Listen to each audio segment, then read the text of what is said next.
Dans le viseur pour les bons, les brutes et les truands dans les sports au Togo. Dans le viseur ou le billet de la radio sportive qui couvre de leurrer les bons acteurs et de satire les mauvais. Dans le viseur avec Franck Nouyama. Comme si c'était écrit quelque part dans un coin de la Bible que le Togo allait traverser cette période de disette, c'est la Namibie qui vient prolonger la série noire qui s'abat sur les éperviers depuis 2 ans. 2 ans que l'équipe nationale ne gagne plus à la maison. On a comme l'impression de se retrouver dans un rêve, mais c'est la triste réalité qui caractérise les sorties de l'équipe nationale depuis un moment. Vous avez mal, nous avons mal, mais je vous jure que nous ne baissons pas les bras, nous travaillons dur pour retrouver notre niveau, a laissé entendre Djenda Konam à la fin du match contre la Namibie. Pour le capitaine des éperviers, il faudra du temps pour que l'équipe commence par gagner. Nous allons rendre au public togolais ce qu'il nous a donné. Vous voulez des victoires et nous travaillons pour, a souligné l'ancien joueur de l'Étoile filante, histoire de rassurer et de remobiliser les fans des éperviers fatigués par des résultats décourageants de l'équipe nationale.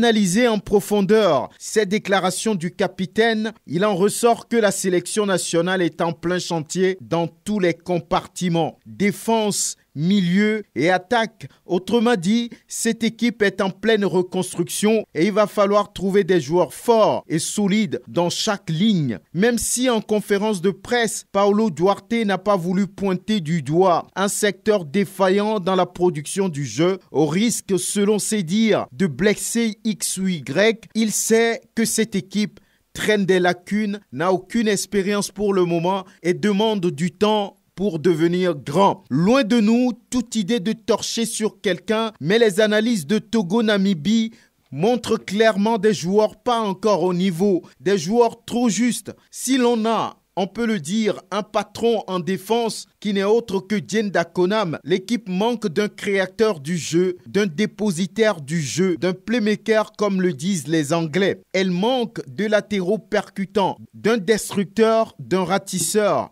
Et puis elle manque aussi d'efficacité en attaque, mieux d'un tueur. Sur ce match contre la Namibie par exemple, les éperviers ont bien commencé et pouvaient marquer 2 ou 3 buts, mais ça n'a pas été fait. Cela s'appelle le manque d'efficacité, de réalisme et même de confiance. C'est en grande partie ce qui explique la défaite 0-1 du Togo. Je ne peux pas m'en prendre à mes joueurs. Après ce match, ils ont mouillé le maillot, ils ont donné ce qu'ils ont pu, sauf qu'on a manqué de chance, a indiqué Paulo Duarte au sortir de la rencontre. Contre une équipe aussi organisée en défense, c'est difficile, d'où le technicien portugais se rend compte de l'étendue du travail qui lui reste à faire. Et pour ce faire, il faudra rapidement convaincre ce public qui a soif de victoire. Il faudra rapidement convaincre ce public par le travail, par la vision du jeu. Je veux construire une bonne équipe et je suis sûr que je vais le faire, a martelé Paulo Duarte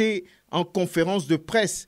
Mais le temps presse et les fans des éperviers veulent voir leur équipe prendre des points face aux sélections dites prenables pour ne pas voir la situation autour des éperviers se tendre un peu plus. Plus le temps va passer, plus l'on voudra voir du mieux chez les éperviers. À l'arrivée, on dira que cette équipe a besoin du temps pour grandir, donc la patience, parce que l'on aura beau crier, ça ne changera pas. Pour l'instant, les prochains matchs des éperviers ont lieu en octobre.